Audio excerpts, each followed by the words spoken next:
Telo andro faharetan'ny atrikasa famola volana lazaadina iombonana ato anatin'ny Idraine loatra mangoro ho an'ny fanadinana andrana BEPC ka eto amin'ny lycée Razafindrabe Victorienne nanatanterahana izany. Ahitana solotena eto avokoa ireo mpampianatra isa taranja amin'ny kolejy avy amin'ny Cisco Dimy izay eo ambany fanaraha-masony Idraine loatra mangoro sy ireo solotena ministera ny fanabeazam-pirenena. Tanjona amin'izao fanadinana andrana izao ny hizarana ireo mpianatra amin'ny fiatrehana fanadinana ary indrindra ny mba hitovizan'ny faripahaizana ireo mpianatra ato anatin'ny Idraine.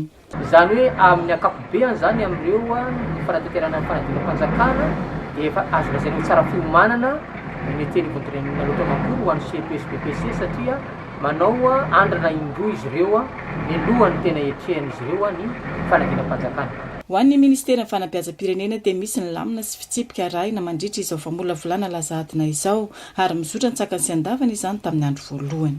Manara-maso ny fizotra ny fanatanterahana fandrafetana ny sujet fotony ity hoe manaraka an'le fitsipika na le direktiva apetraka ministera tokoa ve ny mety amin'ny fatraka dia araka fahitana azy dia mizotra tsara tsakasana. Ny anivony faripaizitsipam-pianarana Moramanga dia mametraka trano mahazava-dehibe ny fanadinana andrana mba ahafahana mahazo vokatra tsara sy hanarenana ireo lesoka. Tsika teto Moramanga no anisan'ny mitarika an'izany fanadinana examen plan zany hatramin'izay fa dia mino manantena fa ahitantsika vokatra tsara izany ezaka izay ataontsika izany.